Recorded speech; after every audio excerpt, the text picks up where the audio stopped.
check. Check. 15 seconds. 15 seconds feels good. It feels right.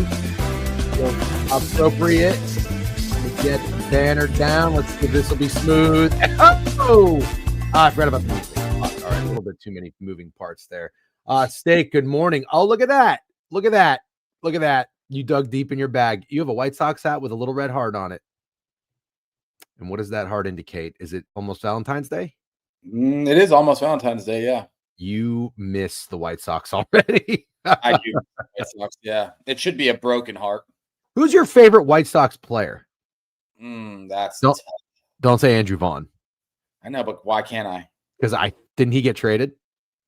I thought he got traded. Yeah, he got traded to the Brewers. Yeah.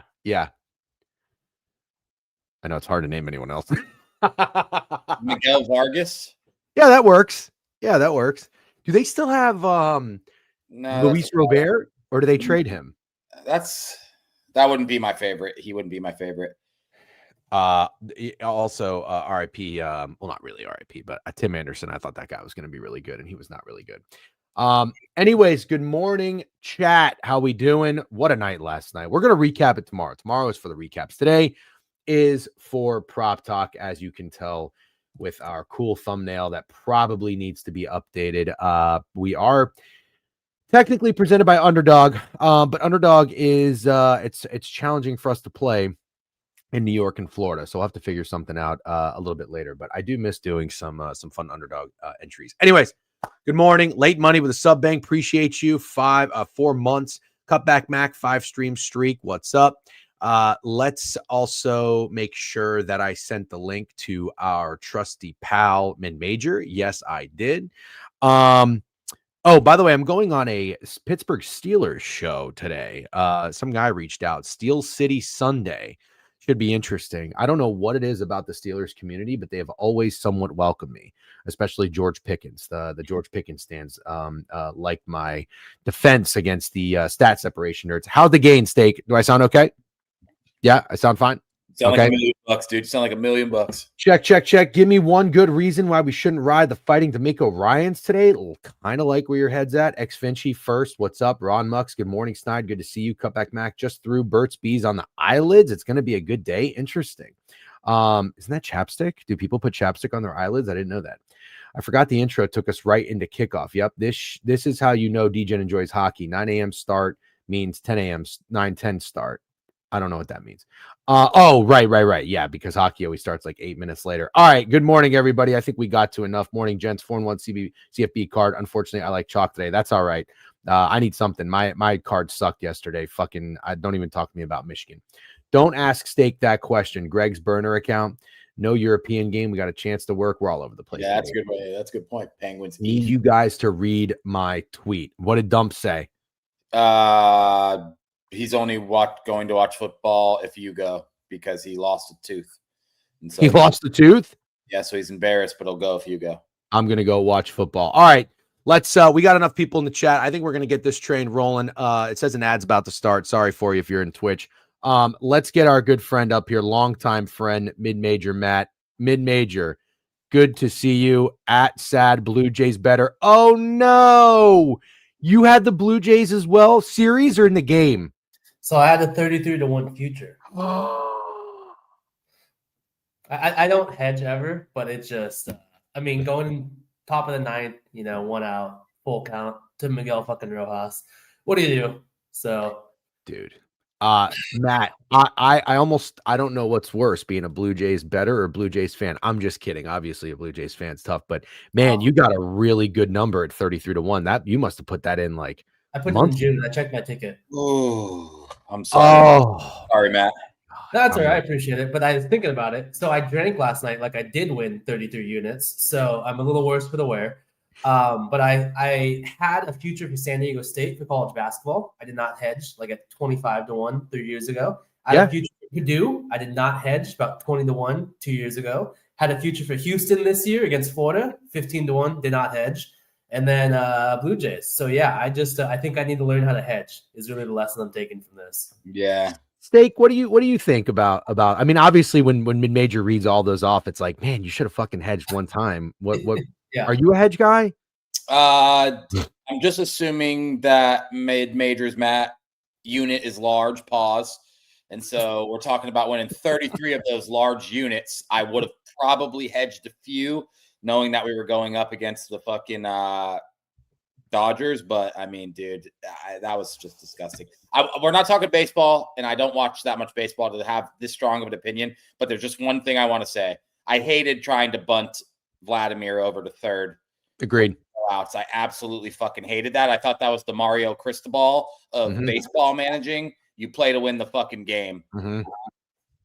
I did not hate it. I just want to throw it out there, actually. IKF is he's a phenomenal bunter. I did not hate it. Yeah. I didn't love it. It was a great bunt. Yeah, it was a good bunt. I didn't love it. I was thinking the same thing, but it worked. It was successful. Yeah, that was tough. I had a great time watching that game. Great fucking game. Yeah, I think, I mean, I wasn't trying to over exaggerate, which I do from time to time, but I thought it was probably the best baseball game I've ever watched. And the Dodgers are too good, but man, all credit and respect to the Blue Jays for making that one of the better World Series that I think I've watched in my lifetime. I saw a clip of a guy saying he doesn't feel like the better team won last night. I understand that's kind of salty pants. He said sour apples. But I'll tell you, part of me kind of agrees. I mean, I thought the Blue Jays were just so good all series, and it's really unfortunate that they didn't win. It feels like the better overall team was the Blue Jays, but Yamamoto was just a fucking superstar amongst fucking superstars. Dude, yeah, he was incredible. He was. I did not follow, and this is the last time we're going to talk about baseball, then we'll move on. I do have a hard stop at around 10:30, 10:35, but we'll be fine. I did not know anything about this guy. I don't follow the Dodgers. I wasn't like as tapped into baseball. The Rays kind of sucked this year. My bets sucked this year. What's new? But I didn't watch him much throughout the season. I knew a little bit about Sasaki. Yamamoto quickly became a guy like that. All I had to do was watch him pitch twice, and he struck the fear of God in me. Like, I sometimes as a baseball spectator, I put myself in the shoes of a batter and like, what do you think when you see that pitch? Matt, I just want to ask you, he had that pitch where it goes in the set, like in the center of the strike zone, and then it veers to the right. And sometimes it stays in and it's a strike, and sometimes it spins out and it's a ball. I don't know if you know what I'm talking about, but like, I think Vladdy took it twice. What is that pitch? A cutter. So my God. That pitch, that's all I could think about when I went to bed at night. Like, that was my nightmare. Anyways, yeah, we can move off of it. But sorry, no, you're not. I don't apologize. But the Dodgers just had 2 or 3 guys that played like superstars. That's it. Yeah, and you threw 100 pitches 24 hours ago, which is stupid. I actually have a take on that, but I'll save it for tomorrow. I've got some takes on it. It's remnants of Madison Bumgarner, but I think it's honestly a better performance. Yeah, that was pretty awesome. And he was 35-1. I saw a guy tweet that he put when Blake Snell got lit up, or not lit up, but no. I think he lost game 1. He said if that was to happen, he's going to bet on Yamamoto. 35-1 was the number, I believe, and then he went on to have that complete game. All right, ladies and gents, we will move on. That's a little bit of recapping.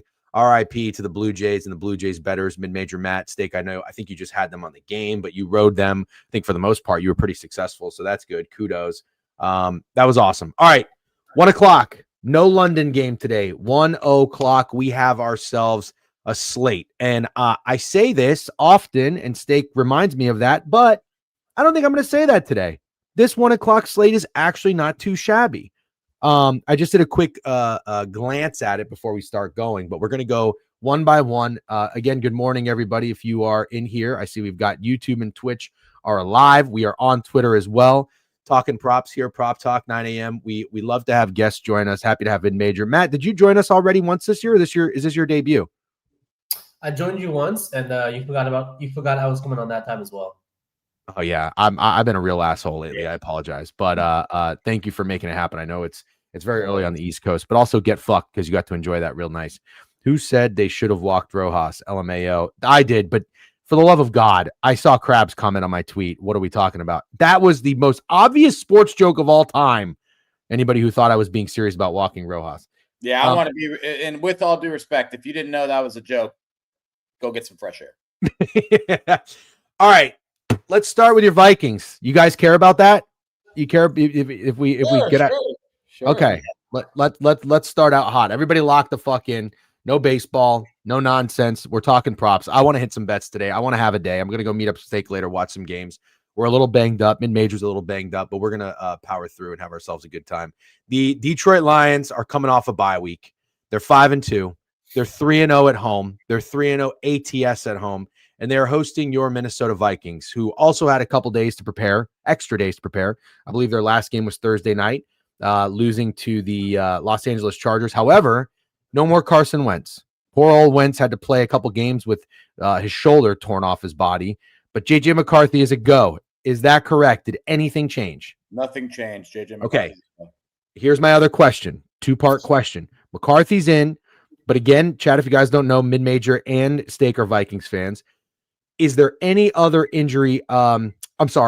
Positive news for the Vikings of guys coming back, whether it's on the defense or the offensive line? Steak, you're shaking your head. Who do we have coming back for the Vikings? Do you know? Van Ginkel, the linebacker, probably one of the best defensive players on the team. Brian O'Neill, the right tackle, very good offensive lineman, and Christian Darrisaw, the left tackle. All the news so far for the Vikings is good. It's not a fully healthy team. It's still kind of a makeshift offensive line, but if you get your left tackle and right tackle back, you should hopefully be able to look better than you looked against the Chargers last week. That's about all I'm hoping for. Yeah. Very fair. Here are the picket splits for this game. Heavy on the Lions, which would make a lot of sense. It's not an easy spot for a guy like J.J. McCarthy to come back in and get thrown into, but I mean, maybe there's no good time. It's kind of like having kids or getting married. You're just never ready. Just get in there and get going. I think the Lions defense is fairly healthy. They've been playing well at home too. Matt, we'll start with you. What's your before we start talking props? I am curious again, since you guys are fans. What's your read and your thought on this game? Are you nervous? Are you confident? You think the Vikings could be a live dog today? Yeah, kind of. I think it feels like we're gonna buy KOC at his lowest with all the news that's coming out recently, which I don't hate.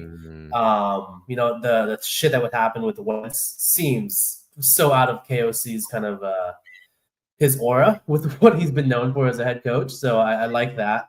JJ McCarthy, we've seen 2 fucking games, right? And people are already calling him a bust, which is insane to me. The kid clearly wants to win. Like, he clearly has dog in him. He's just not the most talented quarterback. But I have to think in his time off that he studied the playbook. This Lions defensive secondary is banged up, and it getting the 47 total with J.J. McCarthy at the helm feels like a lot of respect for the Vikings offense, which I do like. So if I was to play this game, I would like the Vikings, and I do like Justin Jefferson get in the end zone. Justin Jefferson to get in the end zone? I do. Okay. Let's Matt, have you been picked for our competition yet, by the way? I don't believe so. What the fuck? It's all right. I do not place touchdown scores well at all. Yeah, I know, but you're still going to get picked. We got a lot of season left. Justin Jefferson, Profit X is plus 172. He's about 145, 155 everywhere else. Okay, Steak, what do you think about that? You like the Vikings to be a little feisty today? I don't have that strong of a feeling because I'm not stupid. I know this all depends on if JJ McCarthy looks like a competent quarterback or not today. So I wouldn't be betting my money on either side. I think the line makes perfect sense. The Lions should be not 8.5-point favorites against this team at home. I'm encouraged by the return of the offensive line because I think if we didn't have those 2 guys, this would be a complete fucking massacre. And there isn't a line high enough you could make it because JJ McCarthy would have absolutely no time in that pocket and it would be hell. So I'll just stick with props. I like Jamison Williams, 45.5 yards. I also like his longest reception. And I like Aaron Jones receiving. I've been looking at like what I think would be considered a safety blanket for J.J. McCarthy. And I know Justin Jefferson's the obvious one. Last time Justin Jefferson had a touchdown this year, it was when J.J. McCarthy was starting. Obviously, one of the best receivers in the NFL would be a rookie quarterback or second-year quarterback's safety blanket. But I like Aaron Jones receiving. It's at 16.5. I actually think he goes way over it, to be honest. And I think we get a little more Aaron Jones today because while Aaron Jones was hurt, Jordan Mason kind of had a chance to solidify himself as RB1, and he just wasn't impressive. Bad turnovers, nothing special. And now I think we get Aaron Jones mixed back in at least 50% of the time. I don't hate anything you guys said. As a big Lions guy and not a big JJ McCarthy guy, I too fear that the Vikings can just make this a weird game. The one thing that would concern me is we talk about this like teams that kind of slip up the week before. Like, do we really expect them to slip up again? Steak, you kind of pointed that out on Friday, by the way. Good call with remember Rice at home against Memphis. Memphis kind of already slipped up. The Bucks Lions game, even though the Lions won that game and covered convincingly, they really should have won it by 25, 30 points. And they kept kind of shooting themselves in the foot, bad turnovers, letting the Bucks hang around. They go into the bye week, they come out. You just have to wonder if like they don't let that happen again. They look sharp, or they got a little rust on them. But I like what Mid-Major Matt said. You're buying KOC at his lowest. I still respect the guy.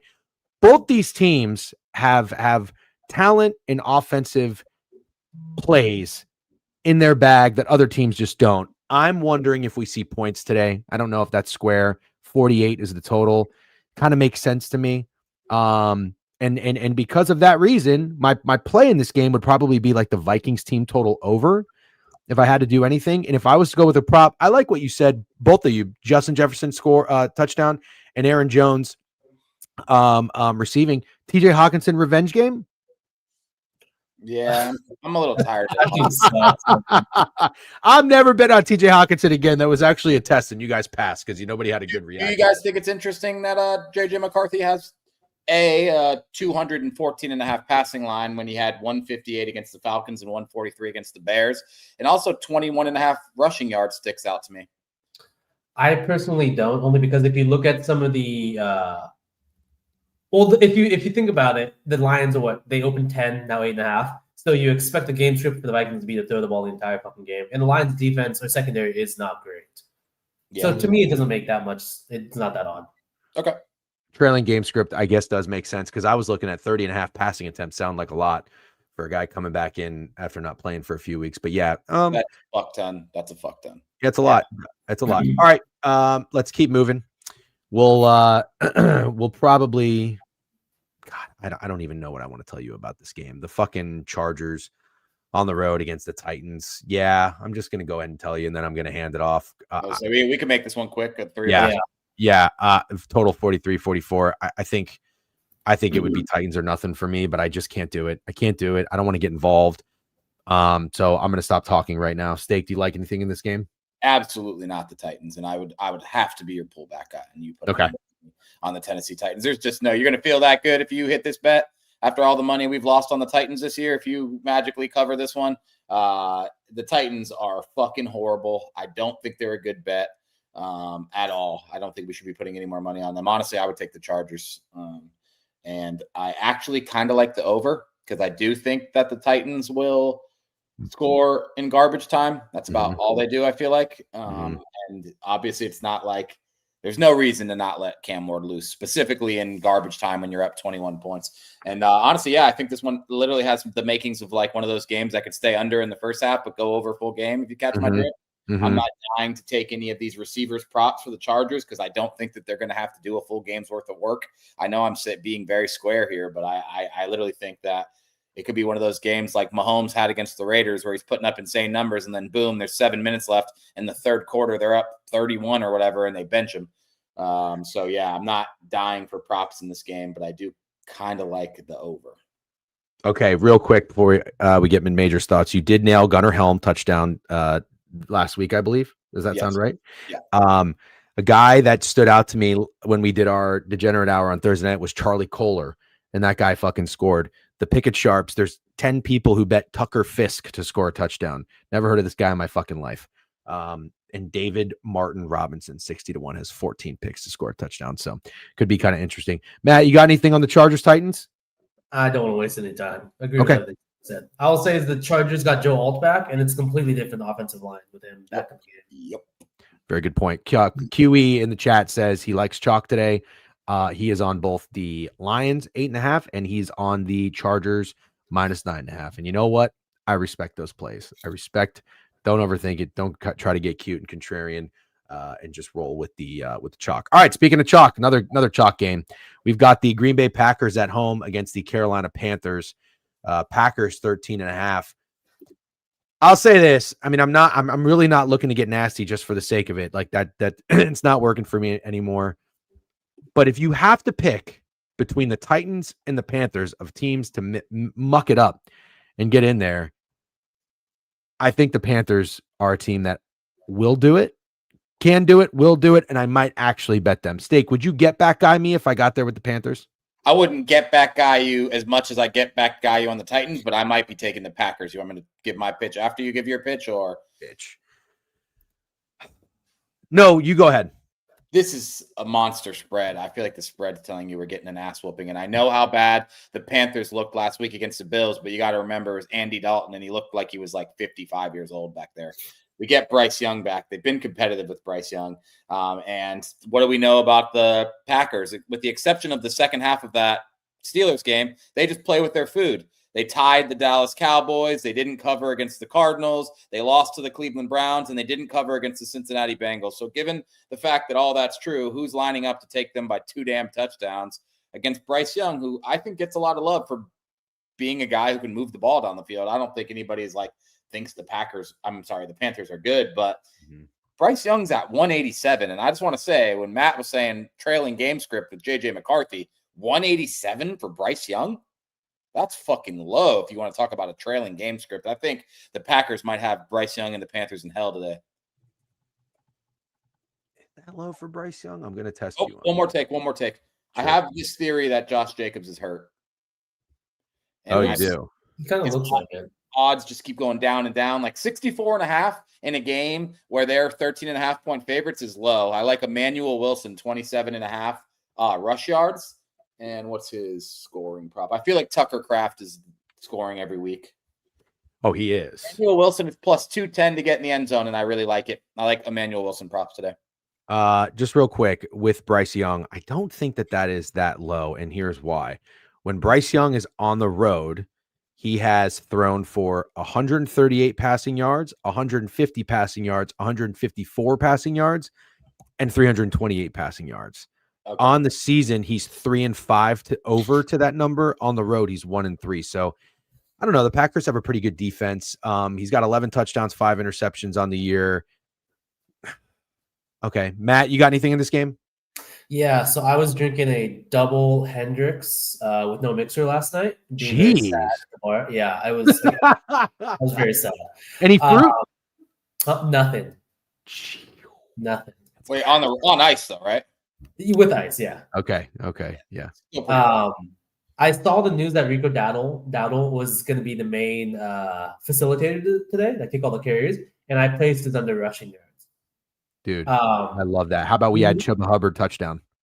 Well, I don't like the Panthers at all, is my point. Okay. Sorry. At all. So you get Bryce Young outside, outdoors, on the road, which we already know is a very bad record and just stats-wise. And then you get a team, a short quarterback against an offensive line who is entirely banged up, by the way, if you look at what's going on.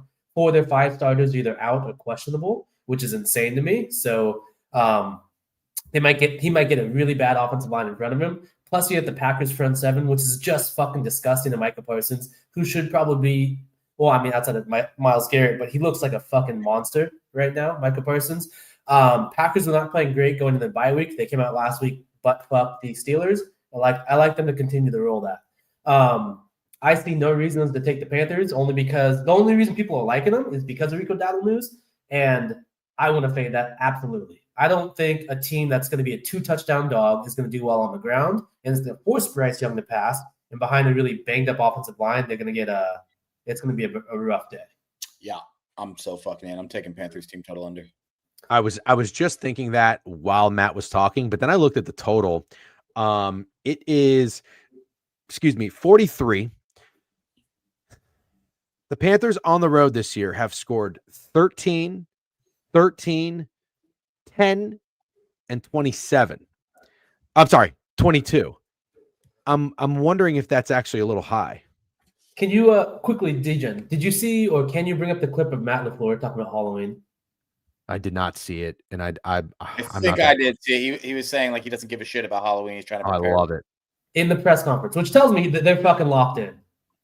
To me, I might be a little tired of playing close games with shitty teams. That's my point. I think they absolutely steamroll the Panthers. That's just me. And too. it was Maybe it's just Jason. They play outside, but if you look at the weather report, which again it's only so much, there are supposed to be strong winds and gusts in Green Bay, and it's supposed to be cold. And Bryce Young is not that guy.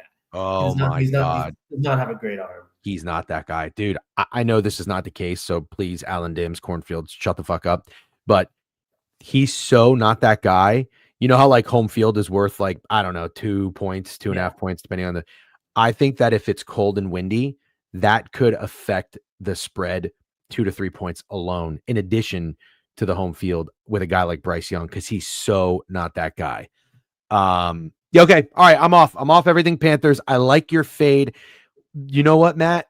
I tweeted this. I don't know if you saw it when the Chargers had Haskins and Vidal going in Miami. Underdog tweeted that, Haskins is expected to be the primary back. Vidal had 138 carries. So when you said that, that's why my brain immediately went to Hubbard. So I might play Hubbard something, but I like your read there on. You know what? If I could pause you, I would actually. Clam Mucker made a really good comment, and that's where I think your brain should go. If this one. If Jacobs is a bit banged up and it's a 2-touchdown favorite, the second string running back for the huge ass favorite, that's maybe what you want to take. Yeah, I love that actually. And plus, Emmanuel Wilson has better odds to score a touchdown than Rico Dowdle. Isn't that crazy? Fuck Rico Dowdle. Think of me and mid-major Matt when Emmanuel Wilson's doing his end zone dance. Real quick, yes, Hefe, it is a great morning. Mid-majors joining us. We love talking ball. That's the link to his profile. You should go give him a follow. I know he doesn't give a fuck about follows, but it's the only thing he cares about. He wants followers and engagement. It's literally the only thing he cares about. It's the only reason. Also, Mid-major has exactly 2,500 followers on the fucking money. Love that.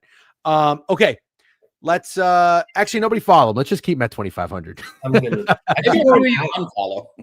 That's like when you get like a crisp like $100 bill. That's what it feels like. You don't want to spend it. Yeah. That's when you see 2,500 2 zeros on there. It looks nice. All right, let's go to Cincinnati. The Cincinnati Bengal. W Hobie. Yeah, good joke, Kobe. W. All right. Muted Hobie years ago, so I would never even know him. Smart man. The Chicago Bears are on the road laying 2.5 against the Cincinnati Bengals. Let's go over here and check the picket splits for this game. I'm a little conflicted for a couple of reasons. Yeah, about 2.5. Looks like more bets and money are going to be on the Bears in this game. Most popular touchdown picks are going to be coming from the Bengals. You got T. Higgins, Chase Brown, Jamar Chase. I'm conflicted because I got to ask you guys how you feel. Well, first of all, before I do, I guess I should get this squared away. Is Flacco out? No, Flacco's playing. Okay, Flacco is playing. I'm really torn, and I'm wondering. If I bet this game, I'm gonna use my football brain, right? But what is the consensus here? Do you think? I just like talking about it. What do you think it is? Do you think that it's this has got to be the Bears because the Bengals defense is awful. I think Caleb Williams is coming off probably his worst game of the season against the Ravens. Statistically, he played well, like okay, but in the game, he did not look good. That's a very, very good point, Matt. And he's that kind of guy. He's just that kind of guy. Like he will, again, I always mention how people were like, oh, he's 14 of 14. Shut the fuck up. They're checkdowns. But anyways, do you think everybody's like, oh, Caleb Williams, Ben Johnson, this Bengals defense is terrible. Everybody scores on them. This is the perfect opportunity for them to show up and show out and have a good day, right? Like, would you think that people are going to be betting the Bears here, or are people still with Flacco at the helm of the Bengals offense, kind of but warming up to this Bengals team, and think that you're getting 2.5, 3 points at home? Let me take those. And then I also can't figure out, is this a lot of respect for the Bears, or is this a short line for the Bears? I'm really all over the place. And Matt, the reason I say that is because, and I don't know why I single you out, because you're kind of a Raiders guy, but you're also not. When the Bears were, what's that? In no way am I. Okay. But like, I feel like you and I talk about. You called him a slur. No. But we talk about the Raiders every year. I think it's probably Geno Smithish. But Yes. remember when the Bears went on the road to LA? The Raiders were favored in that game.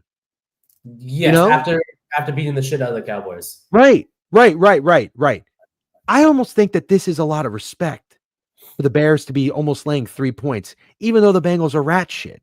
So I know that's a really, really long rant to set up this game, but I'm very conflicted.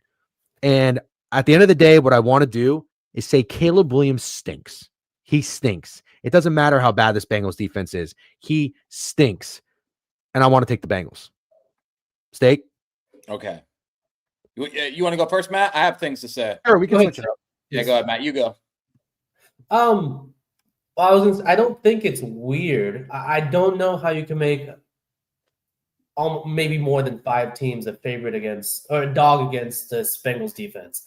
It is absolutely awful. I don't think you should put too much weight on what did you do for me last week in terms of the Bears offense. This Bengals defense is that fucking bad.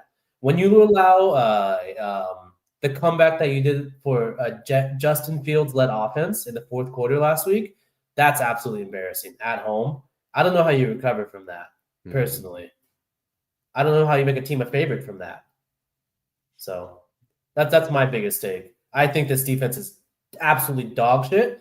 And a team that has an emotional letdown, which is kind of the more, I think what you would attach yourself to, DJ, is I don't know how they play well this week, at least on the defensive side of the ball.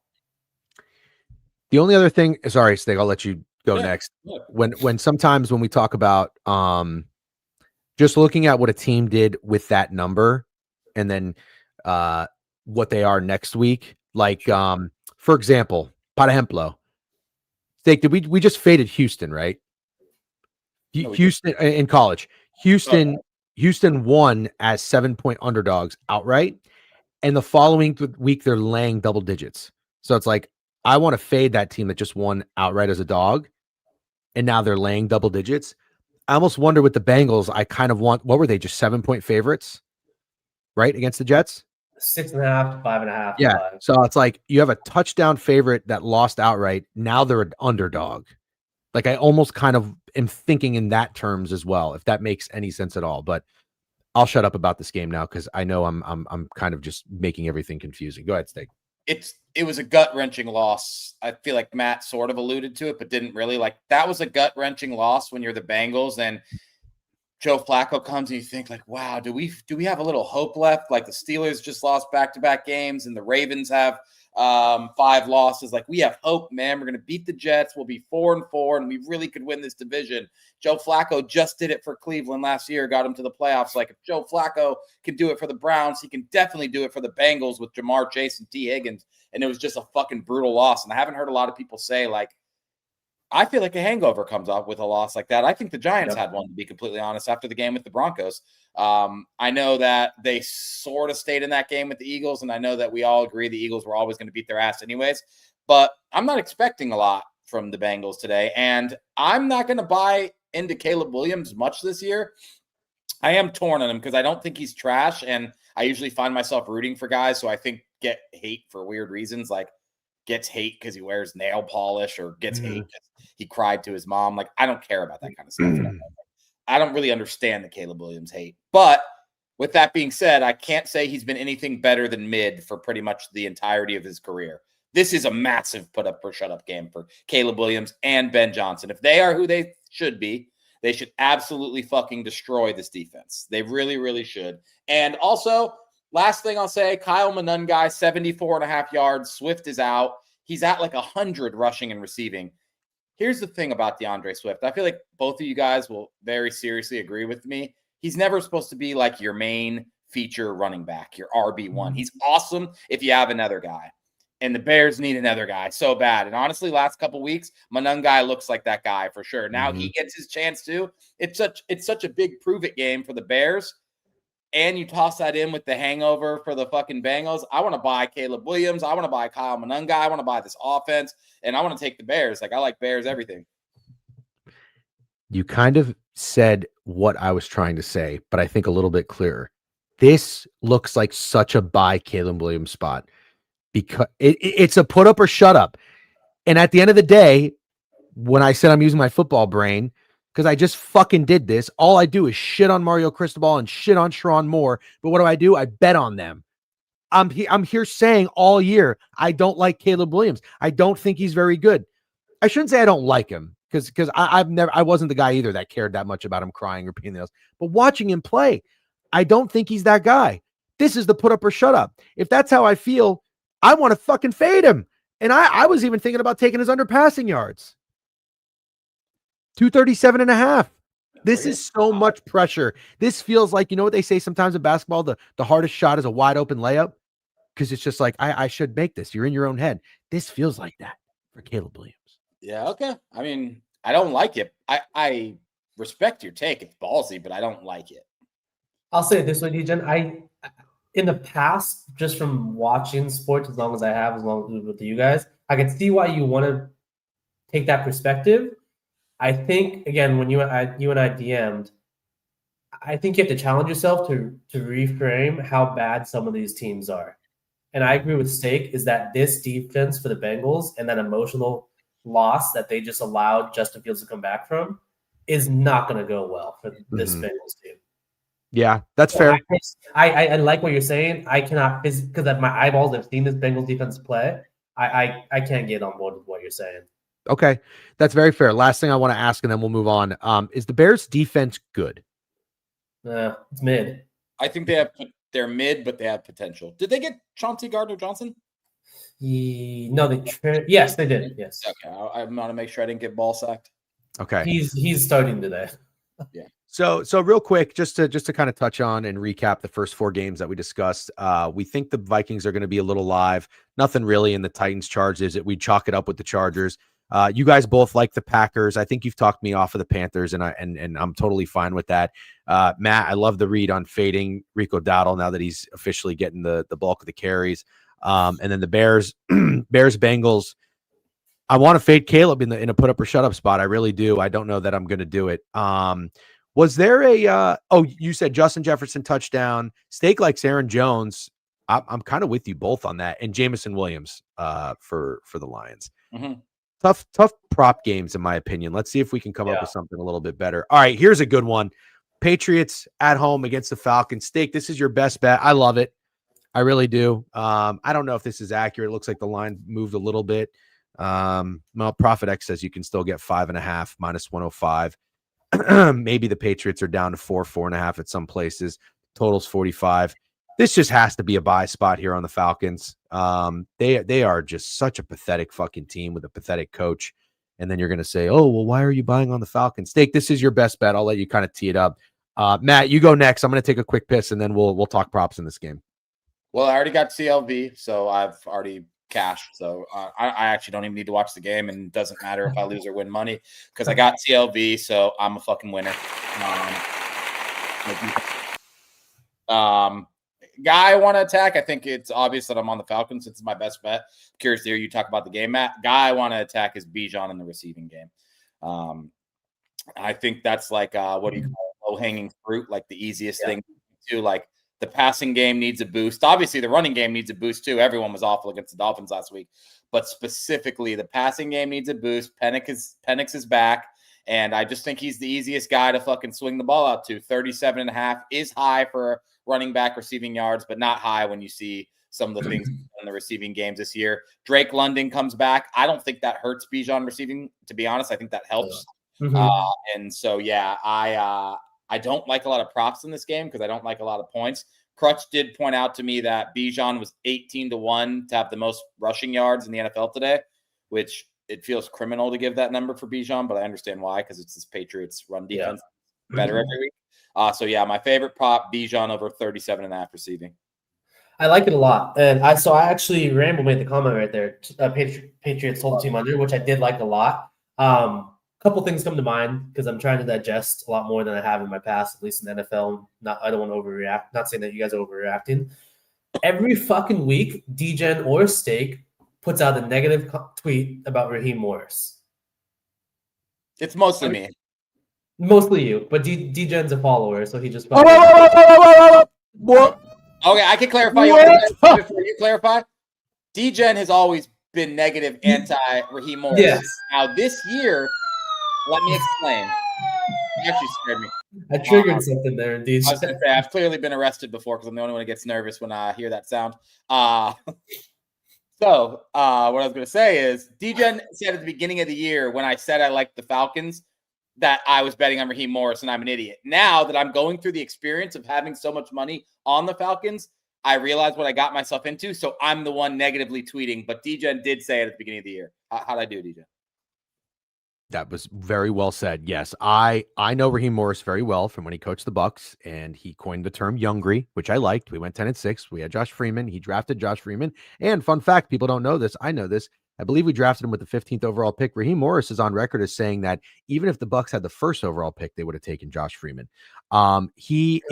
He's too nice of a guy. He's too much of a player's guy. He doesn't hold anybody accountable. There's no discipline. He is not a good head coach. And that's why I try to talk Steak off. Steak is bitching and moaning and kicking and screaming as he should because he's experiencing it. So let's just get that straight. You did a good job of explaining it. But Matt, I'm assuming you're bringing that up because there's something you wanted to add on to that. I heard you guys talk in segments about your NFL on Thursday. There's always the Patriots feel like the Orioles 2 years ago. They feel like the who was it last year? For the NFL football team or NFL? The Vikings. The Vikings, yes, thank you. That's what you said. Thank you. This feels like the team everyone continues to try to fade, and it just is not going to go well. And now you get the starting quarterback back, you get the starting wide receiver back, and people want to take the Falcons because they don't think the Patriots look good. The only difference, Matt, is I think you can agree with this. People love the Patriots in the offseason.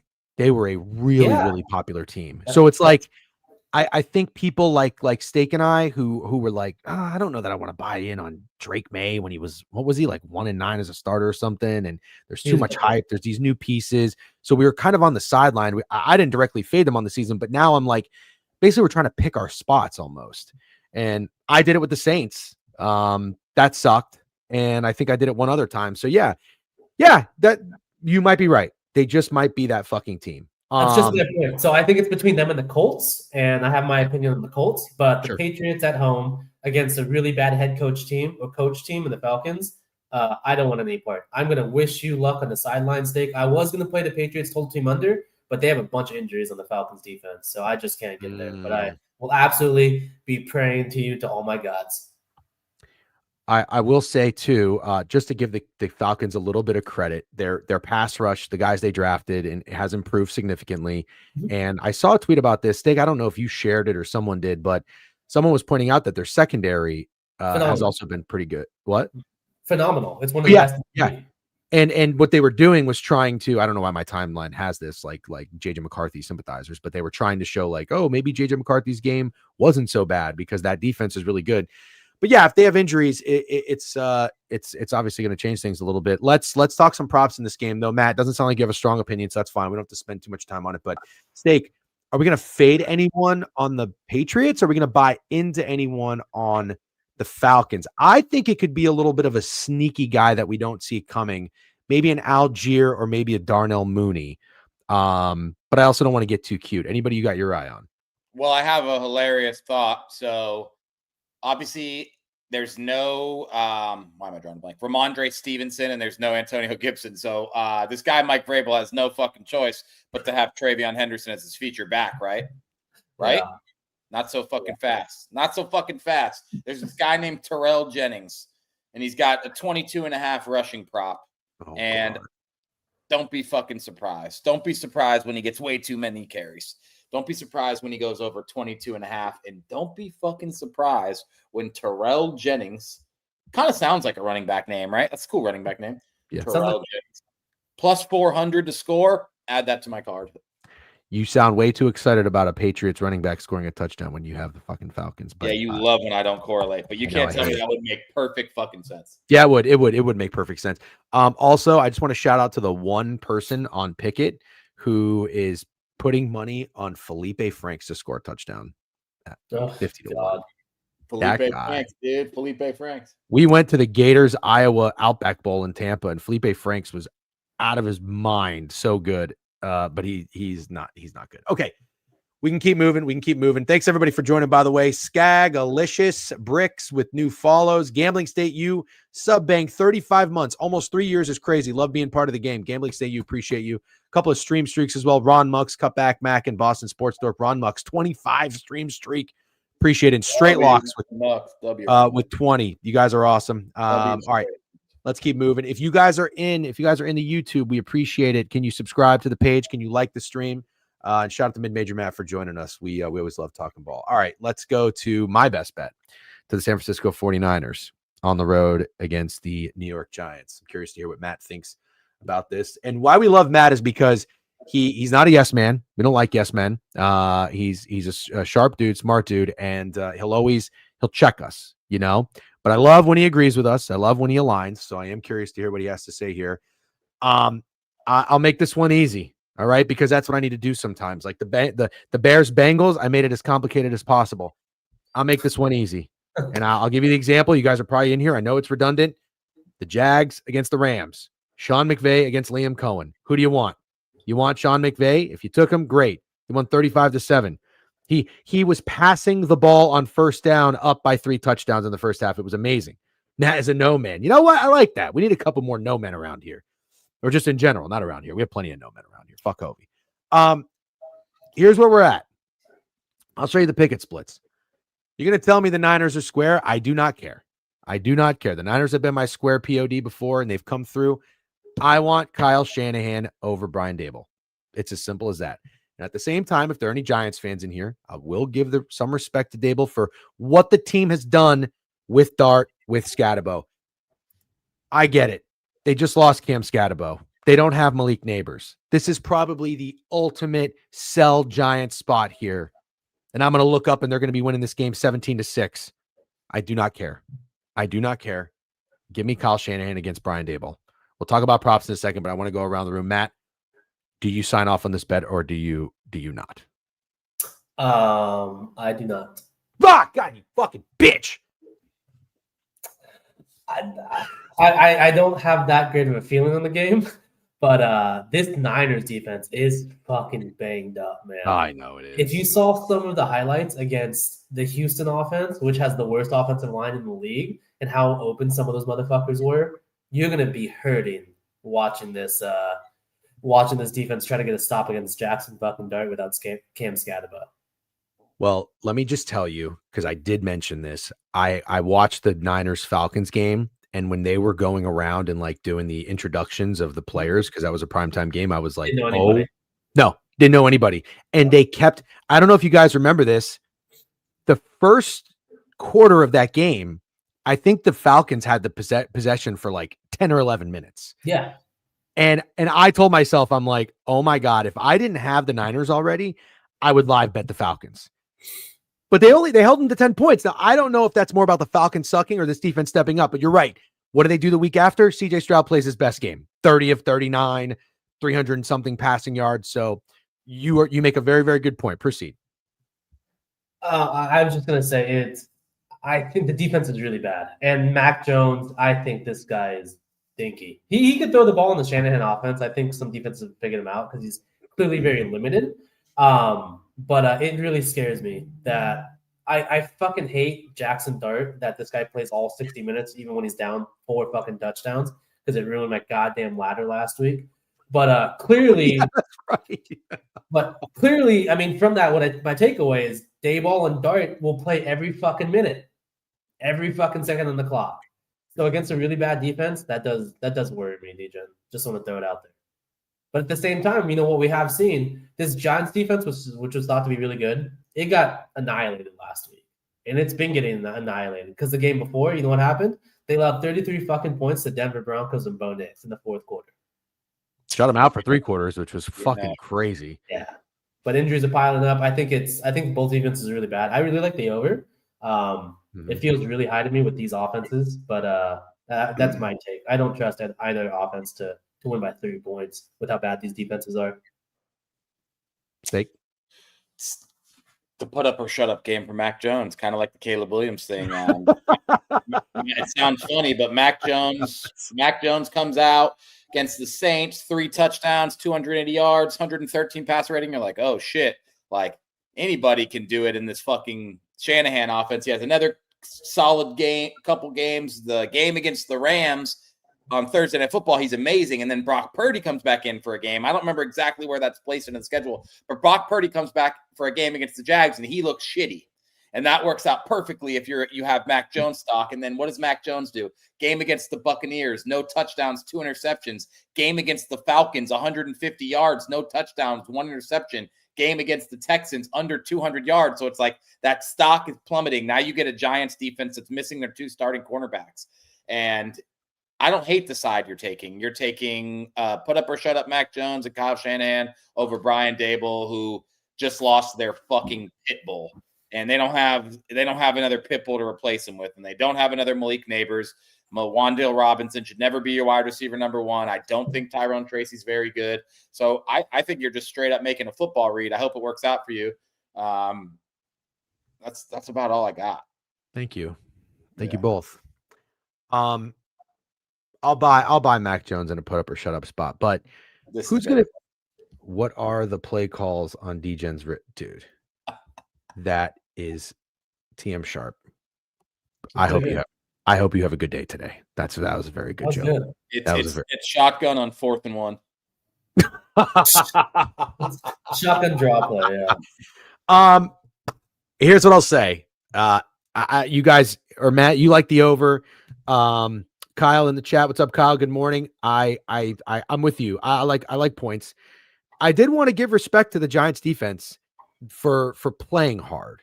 Like Shane Bowen is a rat shit defensive coordinator, but they played hard. And you're right. They are hurting after fucking Jalen Hurts and Saquon Barkley after Denver. The Niners can score here. The Giants probably can too. This is prop talk. Who on this Niners offense is going to do something today? You guys got to give me something. Well, it's pretty obvious, but with 2 corners out, I'll probably take Juwan Jennings. Okay. You'd probably go with, or maybe it's not obvious. And then somebody asked about Slayton. I don't hate Slayton. Somebody has to get the ball for the Giants. I was probably leaning Theo Johnson on that end. Theo Johnson, his receptions are the third most popular prop according to Pickett, over 3.5. CMC is everywhere. George Kittle is everywhere. Juwan Jennings, 48.5 receiving yards. And Kittle is 50.5. Don't hate that one bit. Matt, you got anybody? It could be on the Giants as well, too. I think it's Kittle. After watching Mac Jones throw a hospital ball to George Kittle in the end zone that's double covered against the Texans last week, he's clearly forcing them, which I love. I would just go George Kittle. That was a good point. Okay. All right. Kendrick Bourne. Bourne. Just let you know, DGen, we're doing really well. I think we got 5 games left in 30 minutes. So we got 6 minutes per game. We got better games coming up at least as well. Yeah. You're right. Thank you very much, Steak, for doing that. Let's get a rat shit one out of the way since we just spent a lot of time in the last 2. I'm sorry. We're not in the 4 o'clock slate yet. We got 2 more, and these are really good. Yeah. The Steelers are hosting the Indianapolis Colts. Matt, you mentioned you have an opinion on the Indianapolis Colts. I'm interested to hear what you have to say. I really, really, really thought about betting the Steelers here. They were +3 at home last week against the Packers. They're winning the first half. They lose. It feels like one of those weird spots. Same line. They just burned everybody. The Colts are rolling. And I told you this, which is funny enough that you're here. I don't see Daniel Jones going into Pittsburgh and winning, just like I didn't see him going into the dog pound in Cleveland. You were right. I still owe you a jersey. So on that note, I'm going to sit this one out. I'm going to respect Indianapolis. I'm going to respect Shane Steichen. But I do think it's the Steelers. We'll switch it up. Matt, you start with this one. You got anything? Historically, the line tells you to bet Mike Tomlin as a home dog just every single time. I will say that. And it's starting to feel after last week, regression is coming to that trend. I think it's clear that this coach is not that good. This team is not that good. And what I was talking about the Colts, Daniel Jones and Shane Steichen is what I think the majority of NFL fans, specifically myself, thought Caleb Williams and Brian Johnson was going to be. This looks like a perfect fucking system for the two to work within. Daniel Jones looks fucking amazing. Of course, that's a product of Jonathan Taylor, but the Steelers defense is going to allow whatever they want for Shane Steichen and Jones and Taylor. However, I do like the Steelers in a very specific way because the line tells you should like the Steelers, at least as if you try to read lines. So how I'm playing it is because this is a prop that is overlooked by every single bettor, at least except for you, Degen, when the Chargers played them. The Colts secondary is probably the worst, or maybe the third worst in the league. They have both of their starting corners banged up, and they have allowed every quarterback except one in the league to go almost over 300 yards and over their passing prop. The one quarterback who did not go over was Geno fucking Smith because the guy is dog shit. Yep. Every other quarterback has had fucking highlight plays and been throwing a fuck ton on this Colts defense. First, a couple of reasons. First off, they're awful because they're so banged up. Secondly, because they're always trailing, or the Colts are always ahead. So what that's telling me is I really like Aaron Rodgers, especially after last week when he didn't specifically play that well. I like his passing yards, and I'm going to ladder it. I really like his passing yards today. Is how I want to back the Steelers because I cannot trust their defense. I don't want to fade the Colts offense, but my way of backing Tomlin in the +3 sharp line is backing Aaron Rodgers in his pass yards. And that's not a play I'm hearing a lot because people don't want to fade the Colts or people just want to take the line. And this is the way I think this is my best look, at least, to support Pittsburgh. I like it. My touchdown scorer is in this game, but I'm not seeing him on Pickett. Is Jonnu Smith not playing? Jonnu Smith is playing. Okay, yeah. That's. I also like Calvin Austin. After what you just said about that with the corners, and yeah, I mean, if I lean the Steelers, then I'm with you on leaning into something in the passing game. Sounds like it makes sense. Steak, where you at in this game? I like something opposite for Matt, and it's funny. I like Jaylen Warren in this game, and Jaylen Warren got injured some point during the Patriots game, September 21st. Up to that point, he had 11 carries for 37 yards, averaging 3 yards a carry against the Jets, averaged 3 yards a carry against the Seahawks, and averaged 2.6 yards per carry against the Patriots. Then he sat out 3 weeks because of injury, came back against the Browns, averaged 4.7 yards per carry. Then he played the Bengals 7.9 yards per carry, and then played the Packers 5 yards a carry. I think the key to the success for the Steelers is Jaylen Warren and getting him involved in this running game. When Matt said earlier, I don't remember what team you said you think they're last year's Vikings. Was that the Patriots? Yes. This is last year's Vikings for me. I'm not fading this team. I'm not in the regular season. I will if they're in week 17 playing for the division, I might fade them. I'll definitely fade Daniel Jones probably in his first playoff game, to be completely honest with you, but I'm not fading him here right now. So yeah, the only looks I really like, I think you could bet Tyler Warren to score a touchdown every week if you wanted to. Have fun. I like Jaylen Warren rushing and receiving. Can I make a last note, Degen, before you go? Yeah, absolutely. When was the last time, if you guys ever recall, you saw 51 fucking total in Pittsburgh? Dude, I'm so glad you said that. I didn't even look at the total. The props seem high too. All the props seem high. I don't think I ever recall seeing a 51. But I get what you're gonna say, but I just don't ever recall it. That's my point. Right. No, you're absolutely right. But this is also, I mean, this Pittsburgh Steelers defense is so bad. Yes. What, back-to-back games allowing 30+ points. But no, you're onto something. Yeah, the Colts can't be stopped. I might want to switch my touchdown score to Calvin Austin. Is it too late? I think so. Snide, that's fine. That's fine. I sent him all the info. Yeah, that's okay. We're aligned, Matt. So I like that, and I didn't even notice the total, but I think the Pittsburgh Steelers are going to score touchdowns. I like the passing, and that's what I wanted to attack. But I'm going to Calvin Austin too. Okay, we'll move on. Tempo pace. Do you recall seeing Pittsburgh D? That is asked. Yes. Morning chat. What's up, KDX? Good morning. Thanks everybody for being in here. By the way, so we got 140 in Twitch. Happy you guys are hanging out with us early on a Sunday morning before NFL Week 9. Denver Texans. Man, oh man. It's a good game. I wish this game was at 4:00. Thought the Texans were -1 earlier in the week. Looks like some places they're getting up to -2 or 2.5, depending on where you look. Bets and money are on the Broncos, according to Pickett, on the spread. More money. You could say this is sharp on the Texans money line. 42% of bets, 62% of the money. Bigger bets are on the Texans money line here. I'll go one of two ways. The Texans were a short home favorite and just came through pretty comfortably in a sharp spot. I think mostly people I respect, Stake, you as well, were on the Texans last week against the Niners. A little bit of a fishy spread, I thought. Now they're similar number against the Broncos. I'm just wondering if I just don't like going back to teams in the same number, especially if they're in the same spot, meaning they're at home. So short home favorite back-to-back weeks after they just came through. But I am wondering, and if you were to tell me this, if you think the Texans are getting right, after that bye week, sure, they went on the road to Seattle and lost, whatever. But after a good game against the Niners, Nico Collins is back, putting it together against the Broncos off of that high against the Cowboys. The Cowboys' fucking defense is atrocious. Atrocious. It's going to be a night and day scenario for what Bo Nix is going to see out there. If you want to buy into the Texans getting a little hot, I'm okay with it. What am I going to do in this game? Not entirely sure yet. Steak, we'll start with you.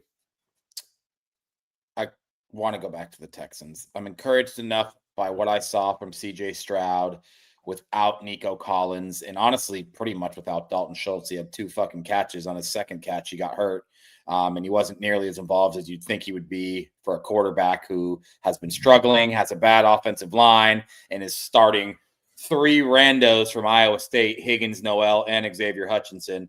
You would have thought Dalton Schultz would have a huge game. So coming out of that, I was really impressed with CJ Stroud. Best game of the year for sure. And you toss that into the fact that the defensive line, I think, might be the best in the fucking league. And the Broncos are without Pat Surtain. And so I think all that really does add up to going back to the Texans again, even if it's square, like I kind of like the Texans. Yeah, late money makes a good point. Denver's on a 5-game winning streak. The public probably loves Denver. Yeah. Matt, curious to hear what you have to say about this game. Yeah, this is I think my favorite play of the weekend is the under. You guys posted on your newsletter. I don't see how I see both your points. I like the Texans, but I also have to factor in their schedule. They got dog shit on by the Seahawks. Obviously, if it's it was only, I think, 8 points. One of the touchdowns they scored was a defensive recovery in the end zone by Will Anderson. So their offense did absolutely fucking nothing with like 4 turnovers that the defense created.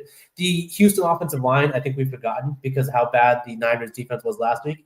The worst in the league by far. And they're now facing the best front 7 in the pass rush, pressures percent-wise, in Vance Joseph's defense on the Broncos. Of course, Pat Surtain being out is a huge factor, but we've seen CJ Stroud what he looks like with no time, and he's going to have no fucking time today. So I don't think the addition of Nico Collins and what's their second guy, whatever his name is, it does nothing for me. So I can see why the line flipped. Oh, Christian Kirk. Yes, thank you. I can see why the line flipped. I absolutely think it plays no factor because when you think about the Giants offense, it was dog shit. Do we recall they scored 13 fucking points against Jets defense in London? Do we fucking remember that? And all of a sudden they got shut out for 3 quarters against the Giants. They scored 33 points in 1 quarter. Then the following game they played the worst or the second worst defense in the league in the Cowboys. And all of a sudden now people are putting too much stock into the Giants offense. They also convinced us the Titans were competent week 1. Don't forget that. Exactly. Yeah. So they're incompetent. Thank you, Steve. I meant the Broncos offense, obviously. So at this point is when I am absolutely selling all of my stock in CJ Stroud in this dog shit offensive line that cannot run the ball, first off. So they're going to be able to get pressure 100% of every fucking play. And CJ Stroud does terrible. And Bo Nix, who has looked incompetent all fucking year outside the last 2 games. And now the line has kept getting bought up from 38.5. I think it's reached its peak, which I'm now going to buy in, but I've been waiting for it. The market, I think, has over-adjusted and has overreacted to the recent performances, and I'm absolutely buying this under. Okay. We align. That's the trifecta right there. It's in the newsletter. Matt loves it. One of his favorite plays of the weekend. I have nothing for props. I got nothing. You could do sack props. You could do turnover props. I got nothing positive. I was going to say, I'm not taking Broncos D to score. Fuck it. Will Anderson to score. How about that? Okay. Yeah, Will Anderson to score. Literally. Touchdown. Exact defensive player touchdown. All right. We're in the 4:00 slate. These games are kind of ugly, but there is probably the game of the day that we'll get to in a minute. But let's get the ugly ones out of the way. The Rams are 14 at home against the Saints. I like this Rams. I'm sorry. I like this Saints offense for a little bit. I bought into them here and there. Actually had some success doing it with Rattler's passing yards, the Saints team total on the road against Buffalo. Last week was interesting. They were in a pretty sharp spot, 4.5-point dogs at home against the Bucks, and they just did not show up. They didn't show up. And I don't want to take anything away from my beloved Tampa Bay Buccaneers, but that was a weird game. I got eyes on about 2.5 quarters of it. Rattler was awful. The offense was terrible. The Bucks forced a couple of nice turnovers. They should have had 2 defensive touchdowns, and Baker still looked bad. Someone said it, maybe it was Beav or somebody, like now it kind of feels like the Saints are probably just like, fuck it, let's just tank. Let's just lose out. Is it weird I want to go to him here? I don't think so. Is it weird I want to take 2 touchdowns with Kellen Moore and Spencer Rattler and Chris Olave? Not Spencer Rattler, right? Isn't it Shook? Oh, it's Shook. It's Shook. I'm out. Wait, I'm out. so you're willing to bet on Spencer Rattler, but not Yep. willing to bet on Tyler Shook? Yep. Out. Tyler Shook has a higher passing prop than Bryce Young today. Yeah, he's the worst quarterback. All right. Shook, longest completion. No, because think about it. If you're Kellen Moore and you're starting your guy on the road against the Rams, fuck it. I actually like it because I do like Rashid Shaheed today as well. That's it. That's the one. That's my POD prop of the day. Really, just out of your ass like that, and you're gonna be Out of my fucking ass, just like that. Yeah, because if you're going on the road, you're starting Shook in this environment. You're not going to win the game. Maybe you can hang, maybe you can cover, but you're just going to wing it. You're going to let it rip. You drafted this guy. Kellen Moore is an offensive dude. You're on the other side against Sean McVay. You probably want to show him a little bit of what you got, what you're capable of. Are you concerned at all when you talk about similar lines? Are you concerned at all that the Saints had the same exact line and went into Buffalo and almost won? They were winning. It was a 1-score game for like 3 quarters. So it's 14.5 again in the back of the road. Yeah, or are you more inclined to think that the Rams, a well-coached team, obviously, off a bye week, with 2 back-to-back upcoming division games, do they just not give a fuck? I also remembered what I said. I hate fading Sean McVay and I hate fading the Rams. I'm out, but Tyler Shook over longest completion, 30.5 yards minus 115 on ProfitX is my player prop POD. You like Shaheed today? Sorry, go ahead, Steak. Got one thing and one thing only, and it's square as all hell. It is a parlay, and it will hit, and it might hit with ease. Kyren Williams anytime, parlayed with Kyren Williams over 71.5 rushing yards. That is happening. I know it's square. He's only went over that number 2 out of 8 times this season. I'm not trying to be sharp. I think a lot of people are by trying to get involved with Blake Corum, who I kind of think stinks. And I think you're going to get a whole heavy dose of Kyren Williams today. And I think he goes well over 71.5 yards. And I think he's absolutely getting in the end zone. Well, I just want to point out last game, I attacked Kyren Williams and it was so weird. It was like, he had 12 carries and Blake Corum had 12 carries at the same exact time. And the distribution was pretty even. So in a game script where they should be up, they should probably let Kyren, I don't know, take a little bit of the game off, get some rest, whatever, make a playoff push. It makes sense. But sometimes when we do these things that make sense, they don't happen, you know? So it would be funny if Kyren Williams went fucking bonkers today. I kind of like where it might happen by halftime. Kyren might have over 71.5 yards and a touchdown by halftime. Matt, did you have anything? You said Rashid Shaheed you like. I like him. Yeah. I would ladder his longest reception to over 80 yards because he's just going to get an 85-yard bomb. That's his only catch as a touchdown. Let's go. That's usually how it works. Yeah. All right, we'll move on to the Jags. We're going to finish up strong here. The Jags on the road against the Raiders. The Jags. Yeah, go ahead. The Jags are 2.5-point favorites in this one, it looks like. I got to tell you, I think that this looks like the stinkiest line of the week. 2.5-point favorites for the Jacksonville Jaguars in Las Vegas. Looks like the easiest button to press. You can get a minus 131 on ProfitX for the money line. Totals around 44 here. Steak, we're going to meet up and watch some games. I'll probably see the second half of the first 1 p.m. games and see this. You have a Jags fan who's excited to watch this game. He's probably not nervous. What Jags fan would be nervous? You're probably looking forward to this. You had a couple bad games. You had a bye week. Now you get to go to LA and play the awful Raiders. This is a get right spot, right? Right? Yeah, I know what you're doing. I know what you're doing. You just can't quite quit the Raiders. I'm not betting them. I have been such a bad bettor. I can't be out here betting the fucking Raiders. I got to be better than that. I have to be better than that. I will be better than that. But I can't. I have to be honest at the same time.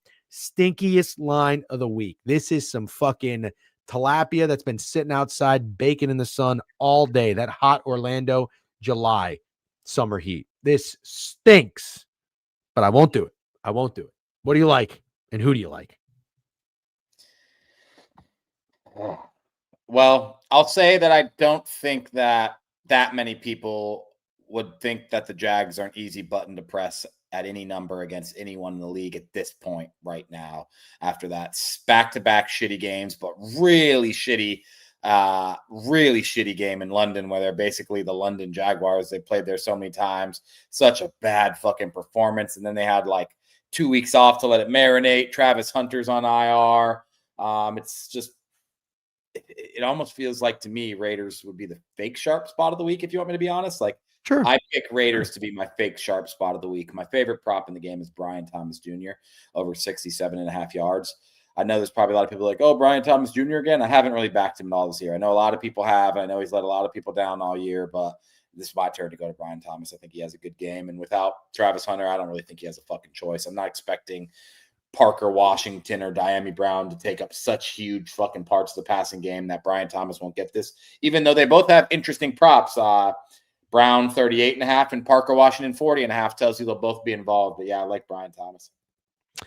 You've talked me into Parker Washington. Okay. I am a Parker Washington guy. I like the way he plays football. He is 245 to score a touchdown. I think I'm going to put that in my card. Lakeem Allen, I believe. Oh, let's get Major Matt back up here. Lakeem Allen is a running back that is getting some carries. He is 17-1 to score a touchdown, 18-1 to score a touchdown today. If you think the Jags are going to whoop that ass and the Raiders are dead, that would be my long shot sprinkle. Matt, what do you like? It sounded like Steak insulted the Raiders, which I love. This feels like the sharpest dog of the day at home. Am I correct there? Yeah, and he said they fake sharp. Fake sharp. I completely agree. The Raiders are fucking terrible. Geno Smith I can't say what I want to say. But they are poorly coached. Team's ass. No one wants to be there. I don't know why people would continue to bet on them for one unit. It's just not worth it. The dude is awful to watch. Just solidified it. I'm taking the Jags. Fake sharp spot of the day. I'm calling it. If we talk about coaches, I mean, Liam Cohen, he's thought of as a good coach. I think T-Law is just awful. But the Raiders defense can absolutely fix what's wrong with Trevor Lawrence, in my opinion. They're so bad. Well, you know why this correlates with my brain? And it's very stupid that I do this, but in the 4 o'clock slate, there's 3 games and there's 2 road favorites of 2.5 points. And I do not think both of them come through. So if the Jags come through, that means hold on. That means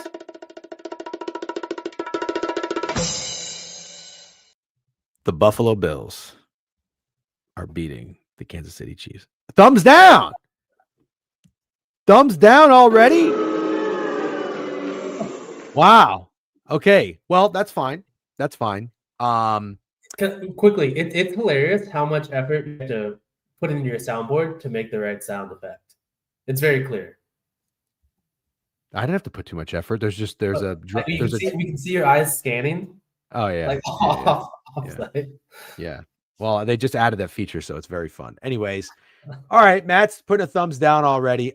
Look, I mean, the Chiefs are awesome. They're a completely different team, in my opinion, or different offense, rather, when they have their weapons, not just fucking Hollywood Brown and Travis Kelce, who is a dinosaur.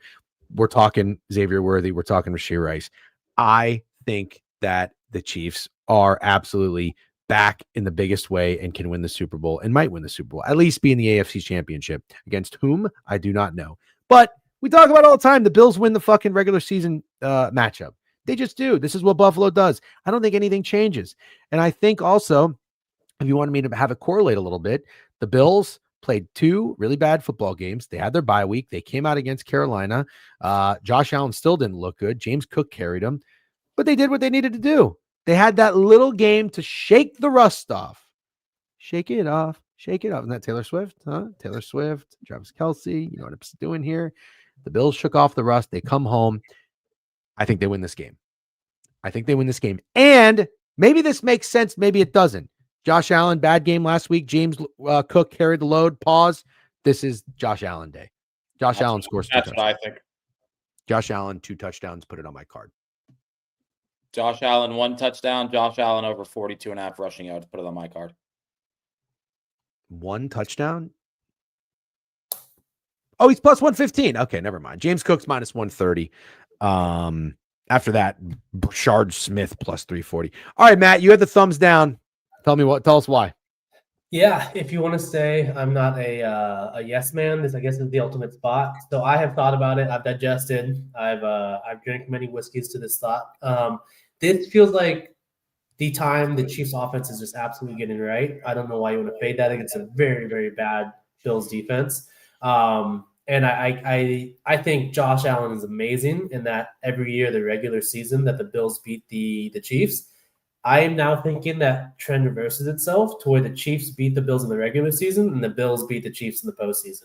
Because Oh, I am not there you sold go. on this Chiefs offense long term because they cannot absolutely run the ball for shit. It is such a bad rushing offense.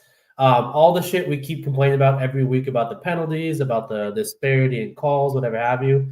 I think it just continues to the end of the regular season, and they keep covering every fucking week. Because what we remember last year is they won every fucking game, but they didn't cover. So I think they actually cover this year in the regular season, and they blow up in the postseason. So I think I want to start getting ahead of that trend where the Bills are the ones that typically blow up in the postseason. And they have a bit of a rocky regular season, specifically saying they can't throw the ball. I think that's very clear. Their receiving core that we talked about did well last year.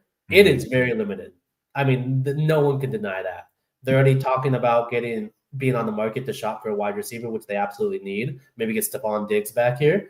But yeah, I think this is the Chiefs' game to win. I have no reason as to why to think otherwise. Ed Oliver's out for the Bills. Maybe attack some running props there. If Pacheco and Yeah, and Pacheco's Hunt. out. Oh, Pacheco's out. Okay, so maybe a little Cream Hunt action. I think Kareem Hunt sucks. I would go Brashard Smith. Richard Smith. So would I. Yeah, at least yards wise. I'll go ahead and say it. I still will never, ever, ever, ever forget or forgive the Bills for trading with the Chiefs in the draft. I would just never do that. You have to have some fucking dignity, and letting them get Xavier Worthy.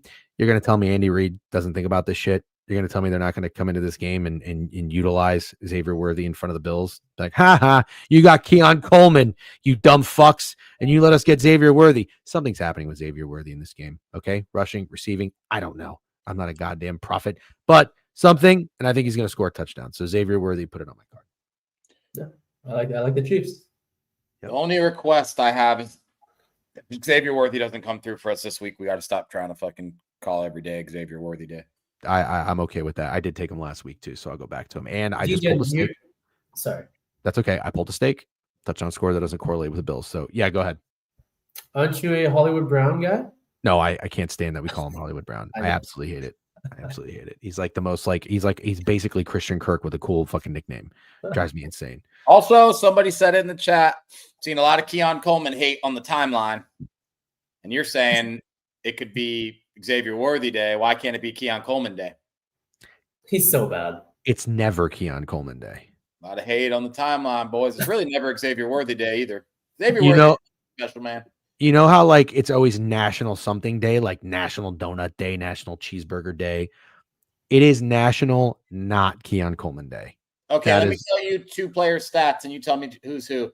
21 catches, 233 yards, and 1 touchdown is one player.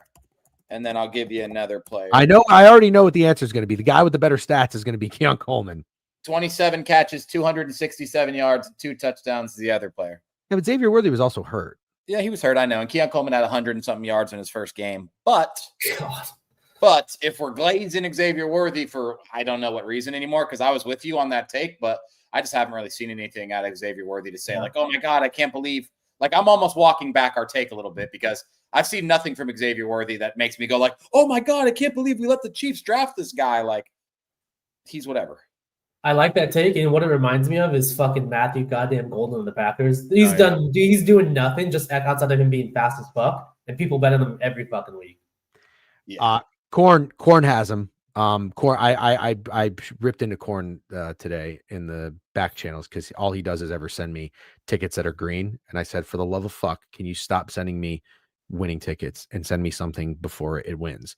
And one of his touchdown scores is Matthew Golden, and I could see it. What better way to get a guy, going than you should put $25 on Emmanuel Wilson and then flash that. And yeah, someone's always got to take it.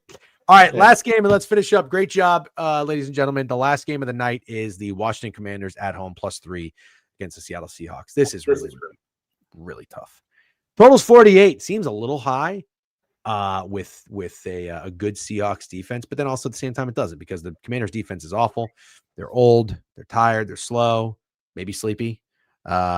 I think Jane Daniels is a go for this game, or is he not? Yes. Yep, he's a go. I think Scary Terry might play. I think Debo might play. You got the weapons in here for Seattle. Look, Terry will not play, just heads up. Oh, he's not. Okay, that is official. I'll tell you this. This is how I'll put it. I was not a Seahawks hater. Can't toot my horn. I didn't buy any stock in them. I didn't have the balls, but I wasn't a hater. I am very impressed with how well Sam Darnold is playing. I think McDonald is doing a phenomenal job with this team and this defense. If you look at their losses on the year, they lost 17-13 to the Niners and 38-35 to the Bucs. I mean, we are talking about a team here who is competitive in every game, if not winning every game. Dare I say, it's a bad time for a bye week. Bad time for a bye week. Fair take. I think I'll take some of the flack off you, because I feel like I was even more of a Seahawks hater than you. And I just said I wasn't a Seahawks hater. Oh, well, I was a Seahawks hater. Yeah, I have their under win total, and I've already eaten crow or put my foot in my mouth or whatever the fuck that saying is. I've already done that, so I'm not going to do that again. But it's funny how every gamble that the Seahawks take seemed to have worked out.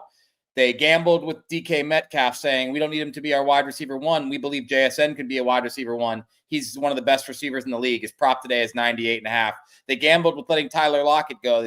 He's a fucking legend in Seattle, but he's old and washed. He's fucking old and washed. They said, we'll pay Sam Darnold. You don't want to pay him, Minnesota? No problem. We'll pay fucking Sam Darnold. We think he's a competent quarterback. Boom, he's a fucking competent quarterback. Everything Seattle's doing is working. There's no chance I fade him.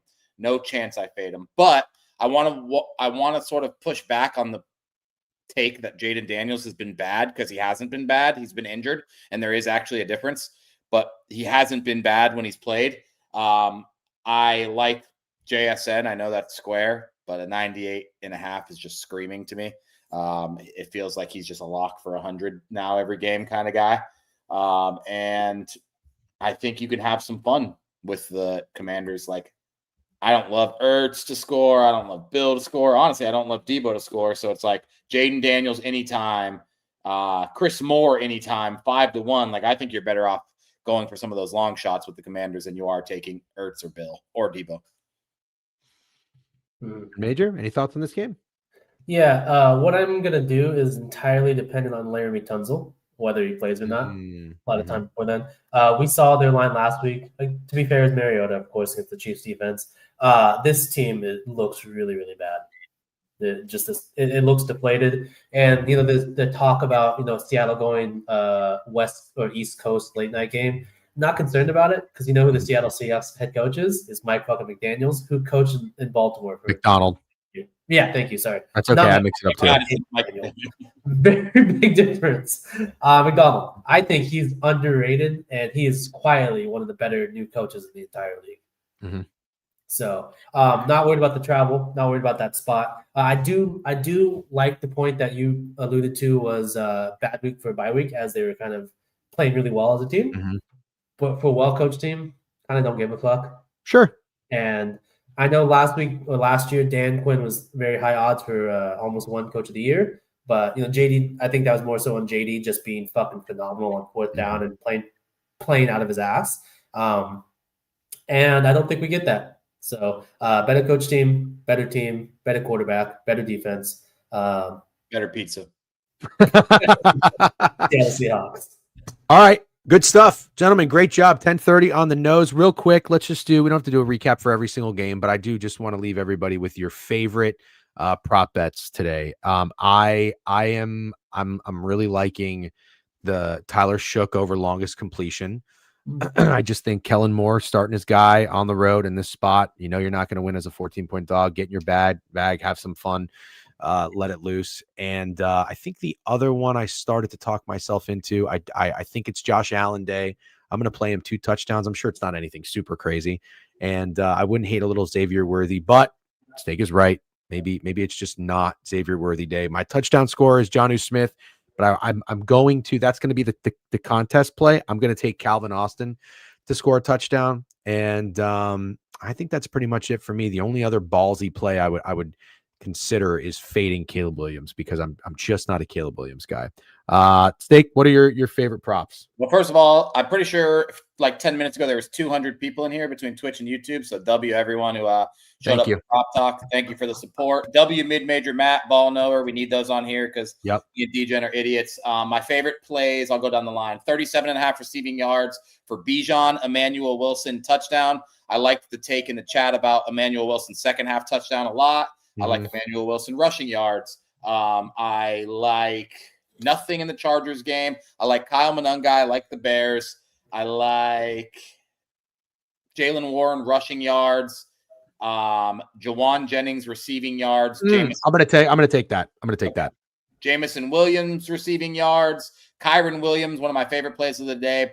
Over 71.5 rush yards, parlayed with an anytime touchdown. I think the Raiders are the fake sharp play of the day. I'm taking the Jags. And I like Josh Allen over 42.5 rush yards. Okay, mid-major, favorite plays today. Favorite plays. I absolutely love Rico Dowdle under rush yards, getting way too balled up against this Packers defense as a 14-point dog. I absolutely love Aaron Rodgers pass yards. I'm going to ladder it against a really poor secondary in Indianapolis, which no one's talking about because their offense is so good. I'm a big fan of Jackson Dart touchdown as well. I actually didn't touch on that earlier because how bad this 49ers defense is. And then my favorite play of the day is the Broncos Texans under. Just in general. And then I'm going to tail you on that shook prop because I actually really do like that. Okay, awesome. I'm tailing you on the Rico Dowdle. That's my favorite. Steak, I like Jawan Jennings. Great job, gentlemen. Hope everybody has a great day. Thank you for tuning in. Again, thank you for mid-major Matt for waking up early and showing up. Always love talking ball with him. You guys have a great day, and good luck on all your wagers. I will go ahead and raid Ramble. See you, Matt. See you, Steak. All right, I'm going to raid Ramble. I see Ramble is live. Go over to Ramble. Join the raid. Guys, seriously, thank you so much for joining. We really appreciate it. We have a great time doing this, and hopefully it translates into winning some wagers. God knows I fucking need it. All right, Ramble now, I want to say, right? Yep, thank you, Odeze. Jonesy, always appreciate you. DJ, I DM you back. Sorry, Adam, I saw it. I apologize. Busy day or busy weekend. Yes to tomorrow at 6. I think I'm good for that.